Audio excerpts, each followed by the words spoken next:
Hello and a very warm welcome to this explainer. I am absolutely thrilled to have you here with us today. We are going to be decoding the rather complex jargon, the rich heritage, and, of course, the meticulous science behind Scotland's magnificent national drink, Scotch Whiskey. Whether you call it the water of life or just simply Scotch, we're looking at a product crafted with a heritage stretching back well over 500 years. So get comfortable and let's dive right in, shall we? We have a fantastic masterclass-style journey ahead of us today. Here is our agenda.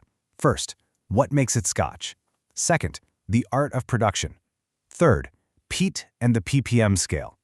Fourth, single malt versus blended. And finally, the 5 regions. Let's kick things off with Section 1. What makes it Scotch? The strict laws behind the legend. It's a very fundamental question, isn't it? What exactly makes a whiskey Scotch? You see, it is not merely about the geography. This spirit is bound by incredibly rigorous legal standards, and that is to ensure you are experiencing centuries of authentic tradition in every single sip. Now, according to the strict parameters of the 2009 Scotch Whiskey regulations, true Scotch absolutely must, without any exceptions, be distilled and matured in Scotland. It's got to rest peacefully in oak casks for a minimum of 3 years, and it has to be bottled at a minimum of 40% ABV or alcohol by volume. If it misses even one of these criteria, well, it simply cannot bear the name Scotch. But how exactly did this whole legal framework begin? Interestingly enough, the modern legal era kicked off in 1823 with the Excise Act. Before this, Scotland was just filled with illicit stills and these cunning distillers were constantly dodging the excise men. But the government introduced a simple £10 license fee to sanction legal distilling. And just like that, they effectively ended centuries of brilliant but totally illicit smuggling. Moving right along to Section 2, the art of production, from grain to glass. This meticulous process actually kicks off with 3 absolutely crucial steps. First up is malting, where the barley is soaked in water so it starts to germinate, and then it is very carefully dried. Next is mashing. Here, the dried barley is milled down and mixed with water to extract all those lovely sugars. And finally, we have fermentation, where we add yeast, completely transforming our sweet liquid into a beer-like substance that distillers call wash. From there, this wash is beautifully distilled, which is traditionally done in batch copper pot stills. And the copper is absolutely vital here, guys. It strips out harsh, sulfurous compounds and really shapes the final texture of the spirit.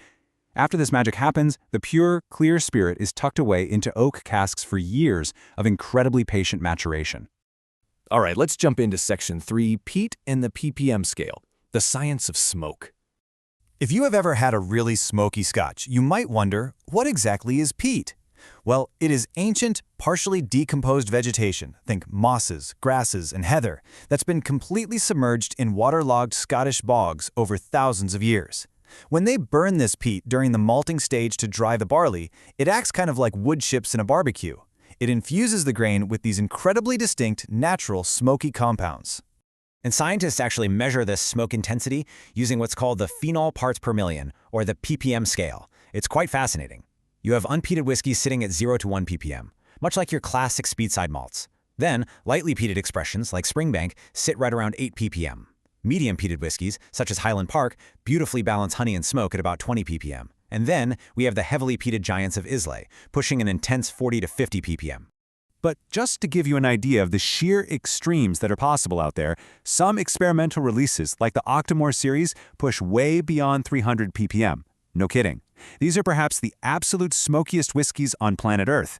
It just goes to show how far the boundaries of science and tradition can really be pushed. Which brings us to Section 4, single malt versus blended, a matter of philosophy. Now we really need to clear up one of the most misunderstood things in the whiskey world. Single malt relies on 100% malted barley and batch-operated copper pot stills, all originating from just one single distillery. It's all about celebrating provenance, you see. Blended Scotch, on the other hand, is a masterful combination. It takes lighter grain whiskeys, which are made in continuous column stills, and perfectly marries them with various single malts from multiple distilleries to achieve this incredible consistency and harmony. I absolutely love this quote from writer Aaron Jacob, which brilliantly illustrates the philosophy here. He says, if single malt is a soloist, blended Scotch is a carefully conducted ensemble. It's so true, isn't it? Neither one is inherently superior to the other. A single malt is idiosyncratic. It tells the story of one specific place. But a blended Scotch requires immense sensory precision from the blender to bring all those different notes together. Both of them are simply spectacular expressions of the craft. And finally, Section 5, the 5 Scotch regions, geography distilled into spirit. Did you know there are 5 officially recognized regions in Scotland, and each one imparts totally unique characteristics to the spirit?